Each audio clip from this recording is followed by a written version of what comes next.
Bienvenido al tercer módulo de Productividad Estratégica. Qué bien que estás aquí con nosotros. En el primer módulo hemos hablado sobre la percepción y cómo influye en nuestra forma de interpretar la realidad. También hemos revisado el concepto de empleado de rendimiento activo y las ventajas de la identidad corporativa. En el módulo 2 vimos la importancia del Departamento de Recursos Humanos junto con los managers en la construcción del proceso de competitividad sostenible. En este módulo queremos indagar sobre qué decisiones críticas deben enfrentar los managers en la gestión dual de cara a configurar los estándares de producción colectiva y la diferencia entre eficiencia y productividad. Comenzamos hablando del manager de recursos humanos. No obstante, la siguiente información es sumamente valiosa para que la tengan en mente también el resto de managers y los responsables de las empresas. El aumento de la productividad es una de las metas más importantes de los negocios. Por desgracia, rara vez los profesionales de recursos humanos la aceptan como parte de sus responsabilidades. Si en una empresa no es así, ya te adelanto que está perdiendo una oportunidad valiosa, además de mucho dinero.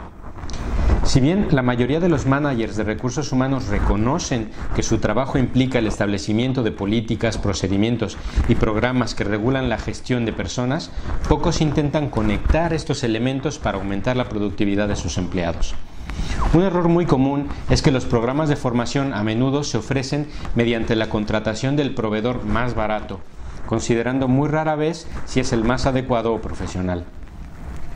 Del mismo modo, las prácticas de reclutamiento a menudo se concentran en gestionar con el objetivo principal de reducir costes al mínimo. Con frecuencia, en términos de reclutamiento, no se permite un margen de maniobra de negocio. Independientemente de la función que se mire, el responsable y los profesionales del Departamento de Recursos Humanos de casi cualquier organización están más preocupados por la gestión administrativa y por proveer de empleados en lugar del desarrollo de soluciones para la productividad. Como hemos visto, el factor más importante de la productividad de los equipos es la contratación y retención de empleados con capacidades adecuadas y automotivación. Trabajando juntos, los managers de la empresa y el Departamento de Recursos Humanos pueden atraer, contratar, retener y desarrollar empleados de rendimiento activo, aprovechando sus habilidades de liderazgo e innovación. Desafortunadamente, incluso los mejores empleados no pueden triunfar sin managers eficaces que ofrezcan una dirección adecuada, apoyo, herramientas y recursos. La primera decisión crítica del manager que queremos mencionar es que los managers eficaces deben establecer la dirección a seguir y la manera de ejecutar las tareas. En ello radica la importancia de estos, ya que un manager eficaz y con liderazgo es el segundo factor más importante de la productividad. De hecho, este es el cuarto pilar de la productividad. Los managers desempeñan un papel fundamental en la definición de la dirección, prioridades, objetivos y funciones de la fuerza de trabajo. La gestión dual, es decir, el trabajo coordinado entre los managers junto con recursos humanos, determina la capacidad del manager para desarrollar planes, contratar con eficacia, formar, motivar y desarrollar a los empleados. Como hemos visto, esto es crucial para la inducción emocional inversa y la competitividad sostenible. Desafortunadamente, muchos managers son el eslabón más débil de la cadena de la productividad, por lo que Recursos Humanos debe a su vez ser un garante del desarrollo de managers eficaces y líderes y asumir la capacidad de identificar y trabajar con managers ineficientes y, en su caso, eliminarlos. La productividad depende de muchos jugadores dentro de la empresa, desde la base de la pirámide con candidatos con excelentes capacidades hasta la punta, con directivos u órganos de gobierno comprometidos con maximizar los beneficios de su propio negocio gracias a la productividad. Los managers deben guiar a través del proceso técnico bajo su responsabilidad a los colaboradores con que cuentan. Estas especialidades técnicas son áreas de desconocimiento de recursos humanos, puesto que no esperamos que este departamento sepa de finanzas, marketing o maquinaria del área de producción. Pero para ello están los managers, para vigilar que su personal técnicamente desarrolle el máximo potencial posible para ofrecer valor a la empresa. Pero además de las cuestiones técnicas, los managers eficaces deben tener la capacidad de medir y recompensar los valores corporativos que desarrollan los empleados, lo cual generará una alineación con el comportamiento, es decir, una competitividad sostenible. Además de algo imprescindible, que es el compromiso. En ese sentido, otra decisión crítica del manager es comprender que los empleados tienen una mayor disposición al compromiso con los equipos, el departamento y la empresa cuando son parte creadora de los proyectos. Otra decisión crítica es una buena comunicación. Buscar alcanzar una misión que no está clara resultará en confusión, duplicidad de funciones y diluye el compromiso. Como poco, genera falta de concentración. Una buena comunicación le permite saber a todos los involucrados lo que se espera de cada uno y identificar lo importante de lo que no lo es. Adicionalmente, otra decisión es el uso de métodos efectivos para medir el rendimiento productivo, como los Key Performance Indicators o la dirección por objetivos, que permite reforzar las metas individuales y por equipo. Desafortunadamente, la mayoría de las empresas que utilizan KPIs y DPOs, al llegar la fecha de evaluación, tanto jefes como subordinados rellenan los informes a última hora. De manera laxa, lo hacen de forma poco realista y además ambigua, lo que resulta y genera un efecto contrario de lo que realmente se busca, que es crear evidencia de trabajo, integrar nuevas estrategias mediante análisis de las métricas, obtener feedback y, por supuesto, identificar aspectos productivos de los equipos y sus integrantes. Una decisión crítica que el manager puede tener en cuenta es que algunas organizaciones recompensan el rendimiento con variables económicas. Esto refuerza el mensaje de lo importante, puede motivar la competitividad sostenible y ayuda al enfoque, pero al igual que lo anterior, siempre y cuando se realice de forma correcta. Otra decisión crítica es compartir las buenas prácticas, ya que éstas mejoran la productividad. Por el contrario, el aprendizaje basado en el ensayo, acierto, error retrasa el progreso, conduce a la duplicidad masiva del esfuerzo e incrementa las tasas de error. Es por tanto recomendable que el manager desarrolle métodos formales para aumentar la colaboración y compartir buenas prácticas. Una más de las decisiones críticas es el estilo de control y autoridad, que puede mejorar o dificultar la toma de decisiones.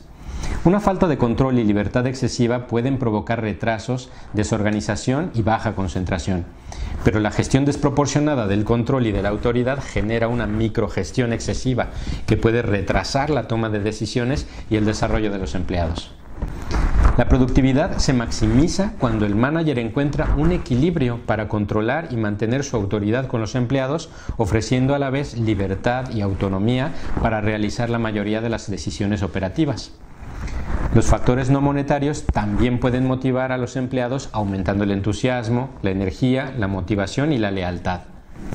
Estos factores pueden incluir el reconocimiento público y privado, la exposición de los empleados para posicionamiento, la asignación de tareas desafiantes, el feedback y las oportunidades de aprendizaje.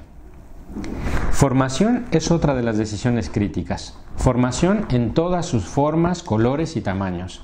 La globalización hace décadas que está estableciendo ritmos rápidos de cambio, lo que implica necesariamente que las habilidades y conocimientos de los empleados deban actualizarse continuamente para mantener la productividad.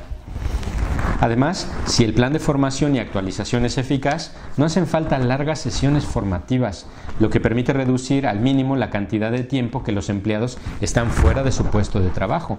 Por tanto, es más óptimo muchas formaciones anuales de pocas horas que pocas formaciones maratónicas, que además hemos comprobado que se aprovechan mucho menos. Otra decisión crítica del manager es proveer de tecnología, herramientas y equipos apropiados. La falta de estos puede limitar la productividad. Además, no basta con facilitar el software adecuado. En una era donde la tecnología domina casi todas las funciones profesionales, softwares desactualizados o la ausencia de formación para su uso puede ralentizar dramáticamente la productividad. Quiero incluir también una decisión más. Aunque la mayoría de los factores afectan a la productividad y siendo internos, en ocasiones la productividad de los empleados se puede ver afectada negativamente por cosas que suceden fuera de la empresa. Me refiero a factores derivados de cambios en la vida personal de los empleados, que pueden ser factores económicos, sociales, políticos, etc. Incluso el estado del tiempo, y estos pueden influir en el estado de ánimo del empleado. Los procesos productivos pueden favorecerse si estos factores se flexibilizan cuando se detecta que comienzan a afectar la productividad individual o de los equipos. Por último, me gustaría explicar por qué llamamos a todas estas acciones decisiones críticas del manager. En realidad, y aunque lo parezca, no se trata de ningún decálogo del manager ejemplar. Estas acciones se han extraído en base a nuestra experiencia en consultoría observada en muchos de nuestros clientes, algunas más que otras.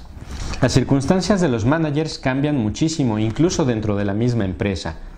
Podemos decir que hay managers con más poder que otros. Por poner un ejemplo, pensemos en los que tienen más presupuesto, en una plantilla de empleados mayor o simplemente más capacidad de influencia.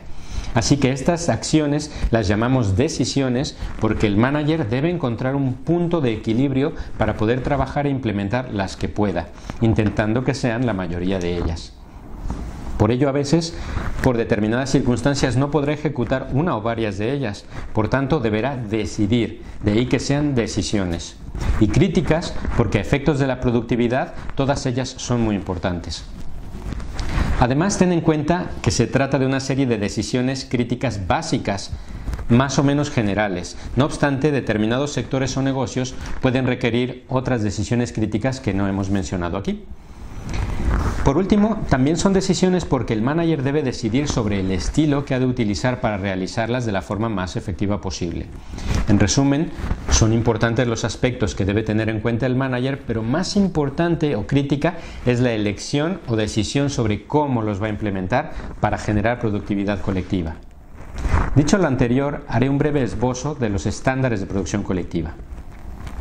Hemos afirmado que los managers deben preocuparse por sacar lo mejor de sus equipos, pero sacar lo mejor de ellos implica que el manager debe ser diestro en su estrategia personal, es decir, en sus decisiones críticas, pero también en la ejecución de tareas comunes para poder exigir que éstas se hagan correctamente. Pondremos un ejemplo. ¿Te has preguntado para qué sirve la parte de las tijeras señalada en rojo, siendo que la mayoría de la gente solo corta el papel, tela o cuerda con la parte marcada en verde? Parece que la parte roja es inútil, ¿cierto? La verdad es que aunque la mayoría de la gente no usa la parte inútil, no significa que no sirve para nada. En realidad, hacerlo permite tener más control sobre la herramienta, precisión y sobre todo evita que hagamos un esfuerzo mayor provocando cansancio. Y el cansancio con las herramientas cortantes es una mala combinación. Pero ¿por qué la mayoría de la gente usa las tijeras así? Lo hacen por la mera ilusión de que cortar con la parte verde permite hacer cortes más precisos. Nada más falso. Lo mismo ocurre con la imagen siguiente. Si eres sincero, habrás visto que mucha gente que ha puesto un clavo en la pared usa el martillo justo como lo muestro. Quizá hasta lo has hecho tú. Si esa fuera la manera correcta de usar la herramienta, no tendría sentido que fabricaran martillos con mangos tan largos. Sin embargo, esta técnica genera, al igual que con las tijeras, la ilusión de precisión. La realidad es que se tiene menos control sobre la herramienta. El martillo es mucho menos eficaz, lleva más tiempo clavar un clavo y la mala técnica del clavado genera fisuras en la pared, además de que también requiere un mayor esfuerzo, provoca cansancio y corres el riesgo de tener un accidente. Por tanto, lo correcto es utilizar el martillo de esta manera. Estas malas técnicas son precisamente ausencia de estándares de producción colectiva y el manager debe saber utilizar las herramientas de forma eficiente, igual que pasa con las tijeras o el martillo. De lo contrario, solo creerá que está siendo eficiente cuando en realidad es justo lo contrario. En el siguiente vídeo profundizaremos sobre este tema y veremos cómo pasar de la eficiencia hacia la productividad. Suena interesante, ¿verdad? Pues entonces espero verte en el siguiente video training. Muchas gracias.